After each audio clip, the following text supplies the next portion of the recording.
Assalamualaikum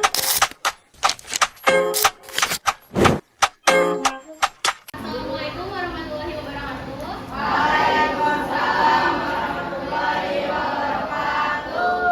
Selamat pagi teman-teman semuanya. Pagi. Masih semangat kan nih walaupun di luar lagi hujan? Masih Semangat ya.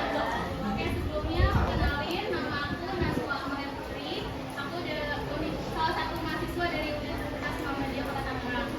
Sebelumnya terima kasih banyak ya teman-teman sudah ngizinin aku beserta teman aku tadi Kasela untuk menjelaskan sedikit materi yang kita punya. Semoga materi yang kita bawa ini bisa berguna bagi adik-adik semuanya. Oke, materi aku tadi ini masih berhubungan dengan materi Kasela yang sudah disampaikan tadi, yaitu tentang self love. Nah, kali ini aku akan bawain self love di era digital. Di sini ada yang tahu nggak sih self love itu apa? Pengertiannya aja gitu. Self itu apa teman-teman? Oke, self love itu intinya kayak mencintai diri sendiri ya teman-teman. Bisa kita baca, self love adalah penghargaan terhadap diri sendiri yang mencakup tentang penerimaan, pengertian, dan perawatan diri yang positif. Ini berarti menjaga kesejahteraan fisik, mental, dan emosional kita tanpa merugikan orang lain. Nah, kalau teman-teman di sini ada yang main sosial media setiap harinya, main TikTok, Instagram, Facebook, main ya setiap hari. Nggak itu lah ya, nggak bohong, kita pasti selalu main sosial media tiap hari. Nah, biasanya berapa jam teman-teman kalau main sosial media? Baru bangun tidur udah langsung main sosial media ya? Ya, mulai Instagram ya? Langsung buka TikTok. Oke. Teman-teman,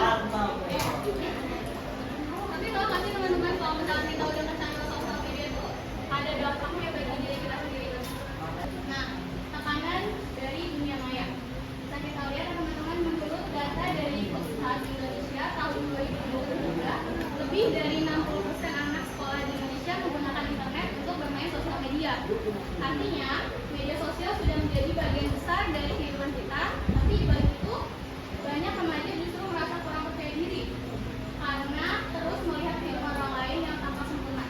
Nah, itu salah satunya teman-teman, dampak bagi diri kita tuh jadi kita merasa kurang percaya diri terhadap kemampuan yang kita punya.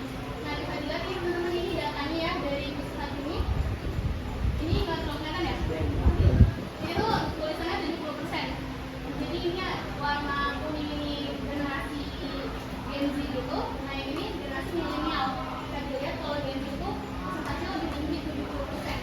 Jadi menurut data tuh Gen Z itu lebih sering merasa dirinya tuh kurang, merasa dirinya tuh selalu membandingkan diri dengan orang lain. Padahal yang kita lihat di sosial media tuh belum sepenuhnya ada di dunia nyata gitu loh teman-teman. Kalian sering gak sih ngeliat teman kita posting suatu hal terus kita langsung bandingin sama diri kita sendiri? Pernah nggak teman-teman? Contohnya kayak teman kita baru punya HP baru posting ke sosial media, kadang-kadang kita langsung merasa iri, langsung merasa kok gue nggak bisa ya, kok gue belum dapet HP itu ya, atau misalkan teman kita yang jadi ranking 1, kita kayak merasa tertinggal, kita kayak merasa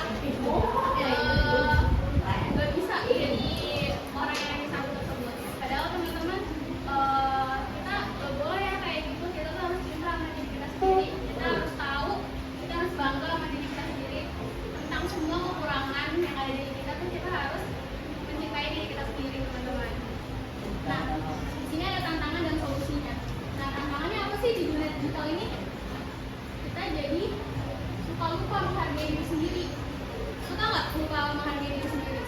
Kayak selalu merasa kurang, selalu ya pokoknya merasa kurang sama diri sendiri. Pernah? Pernah ya? Nah, jadi kita selalu sibuk membandingkan diri dengan orang lain. Padahal setiap orang punya prosesnya masing-masing, punya apa ya? Punya garis finishnya masing-masing teman-teman. Kan kata Allah juga bilang ya, Allah akan ngasih kita pas kita udah siap, pas kita Allah tuh udah apa ya, merencanakan dengan matang gitu, udah tahu waktunya kapan kita akan dikasih hal tersebut.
negatif. Harusnya apa sih teman-teman yang kita bicarakan ke diri kita sendiri? Harusnya kayak aku akan mencobanya, betul, saya bisa. Aku akan mencobanya, aku akan bisa. Kayak gitu teman-teman. Yang ketiga itu ada batasi waktu bermain sosmed. Nah biasanya kan teman-teman main sosmednya dari pagi sampai malam ya. Dari bangun tidur sampai mau tidur lagi. Bener nggak? Ya kan? Nah mungkin kalian bisa bikin kayak to-do list gitu teman-teman. Kayak misalkan dari bangun pagi kita mau ngapain aja, siangnya kita mau ngapain aja, pulang sekolah kita mau ngapain. Mungkin main ya, main layangan. Ngapain apa? Kalau di sini ada expo nggak tuh teman-teman? Nah mungkin bisa jadwalnya dialihin ke ikut expo. Pada ikut expo apa emangnya? Futsal. Kalau yang cewek-cewek apa? Oh marawis semua. Ada oleh basket ada. Pramuka. Oh, pramukanya ada ya. Ya mungkin bisa dialihkan ke hal-hal yang positif seperti ikut expo atau pulang sekolah bisa istirahat biar malamnya bisa belajar lagi. Gitu ya teman-teman, batasi waktu untuk bermain sosmed. Jadi biar kita tuh bisa fokus sama diri kita sendiri dan juga memikirkan hal-hal yang di luar sana yang negatif. Nah yang terakhir itu ada apresiasi hal kecil dari diri sendiri. Siapa di sini yang tiap hari udah menjalani apresiasi terhadap diri sendiri? Udah sering bilang terima kasih belum ke diri sendiri? Yang kita tahu paling terima kasih tuh buat orang lain ya, yang udah ngebantuin kita, udah yang nolong kita. Padahal terima kasih ke diri sendiri itu penting loh teman-teman. Udah pernah ngelakuin belum berterima kasih? Belum? Nah, teman-teman, sebenarnya sebelum kita tidur, minimal aja sebelum kita tidur tuh kita berterima kasih ke diri kita sendiri. Karena apa? Karena kita udah berhasil nih ngejalanin hari ini. Kayak contohnya hal kecil tuh kayak udah telat aja masuk ke sekolah. Tuh bisa loh teman-teman kalian apresiasi. Karena apa? Itu karena bentuk kalian menghargai diri kalian sendiri. Bentuk kalian udah bangga sama diri kita sendiri. Kalau gua nggak telat loh datang ke sekolah. Nah teman-teman mungkin dari sekarang, mungkin sebelum tidur ya, sebelum tidur harus baca doa. Sebelum tidur kalian berterima kasih kayak lulus dadanya atau